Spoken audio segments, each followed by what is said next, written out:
The Louvre's Vault of Kings. Beneath the gilded ceilings of the Louvre's Galerie d'Apollon lies France's imperial legacy, the remaining French crown jewels. This 17th century hall once glittered for Louis XIV and later became the museum's royal treasure room. Since 1887, it has housed crowns, gems, and regalia, the jewel of which include Louis XV's crown and some of the world's great diamonds. The 140-carat Regent, the pale yellow 55-carat Sancy, and the orange-pink 20-carat Hortensia. For Paris, these jewels represent history incarnate. The Louvre itself is no stranger to theft. In 1911, the Mona Lisa was stolen by a disgruntled ex-employee, Vincenzo Peruggia, and not recovered for 2 years. And in 1998, a Corot painting vanished. Its theft led then-director Pierre Rosenberg to warn that the museum's security was fragile. Yet until 2025, the Apollo Gallery had never been robbed of its crown jewels. Museum director Laurence Descartes had even commissioned a security audit earlier in 2025.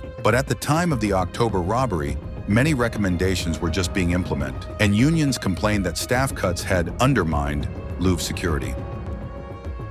On the morning of Sunday, October 19, 2025, Paris awoke to tragedy in the making. At 9:30 a.m., just 30 minutes after opening, a nondescript white truck with an extended cherry-picker lift rolled up to the Seine side of the Louvre. Two men in yellow construction vests and balaclavas raised the lift to the first-floor balcony of the Apollo Gallery. With angle grinders and power tools in hand, they quietly cut through a display window. In a matter of seconds, alarms shrieked. By 9:34 a.m., the thieves were inside. They smashed 2 glass cases and seized treasure, 8 pieces of jewelry belonging to Emperor Napoleon III and his consort, Empress Eugénie. Within 4 harrowing minutes, the cultural guardians of France had been outsmarted. The men fled the gallery with their loot, raced down the ladder, and vaulted back into the cherry-picker basket. 2 accomplices on waiting motor scooters circled the square. By 9:38 a.m., all 4 had vanished, speeding south on motorbikes toward the A6 highway. In their haste, the robbers dropped one item,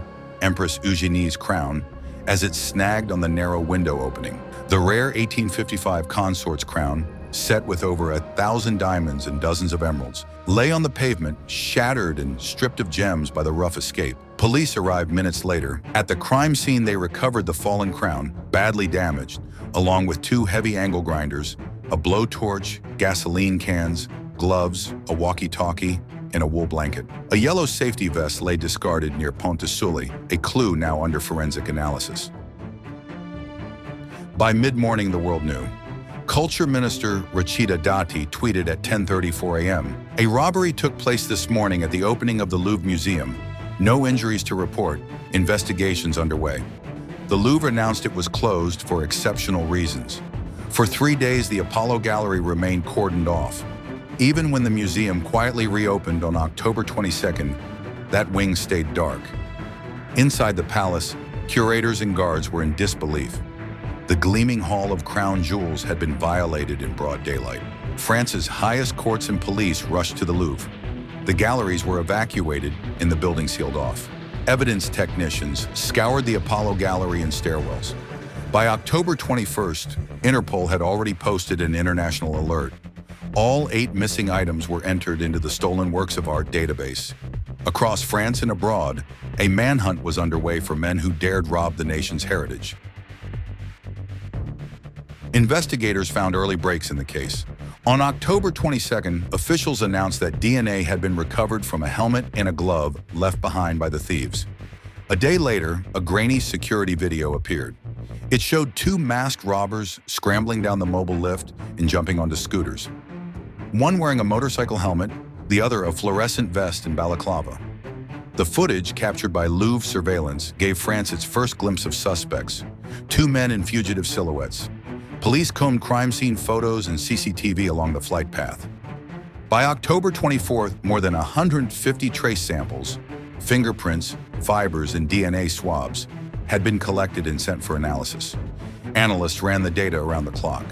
Within days, leads began to point north of Paris, past burglary suspects whose DNA or prints showed up on the evidence. A luxury furniture company even noted its lift basket, of the exact model used, had been reported broken just hours after the heist, suggesting secret traceability.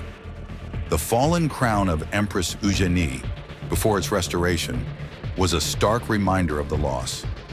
Once a glittering symbol of the Second Empire, it was slated to be the star display in this very hall. Now it lay in pieces, a tableau of ruin that underscored the thieves' audacity.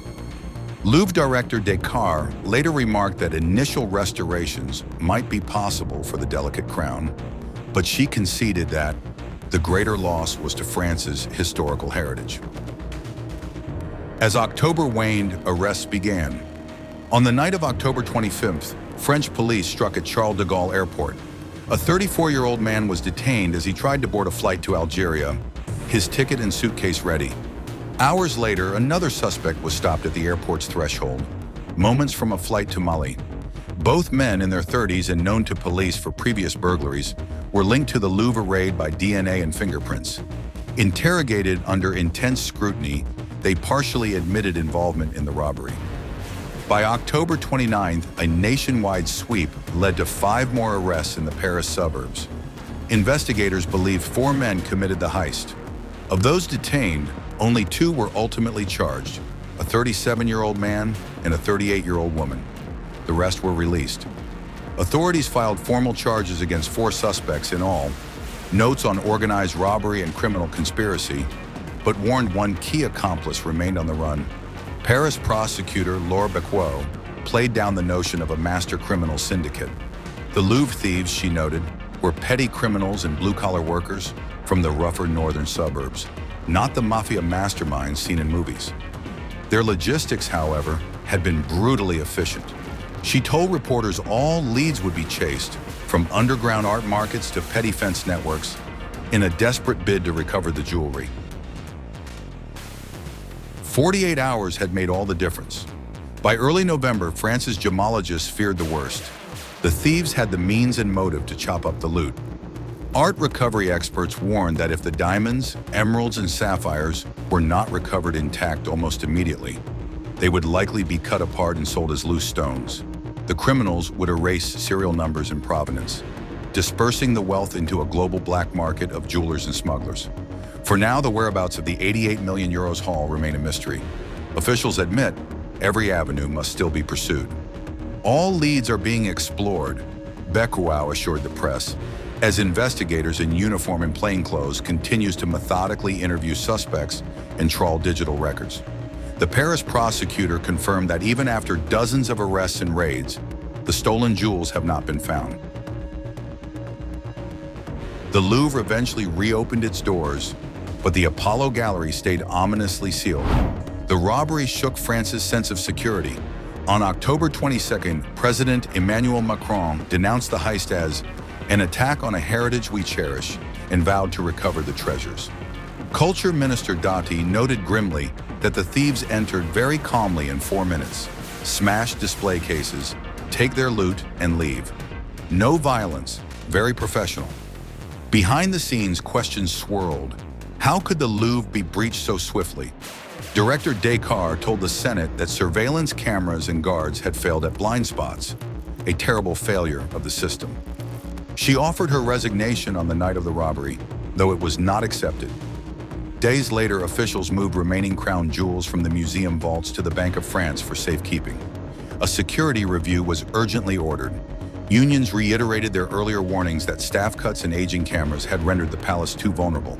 Interpol added the stolen pieces to its global stolen art files on October 21st. Museum trustees began a delicate process of alerting buyers and jewelers worldwide. Auctions and gem dealers were put on notice. Any attempt to fence these unique items could help trace them. France now waits. The crown of Empress Eugénie has been conservatively restored to display, a scarred emblem of the ordeal. 8 precious items, however, tiaras, necklaces, and brooches of Marie-Amélie, Marie-Louise, and Eugénie, are still missing. Their loss is not just monetary. As prosecutor Becquot remarked, the greater loss was to France's historical heritage. In this drama of diamonds, the true heist may yet be one of memory.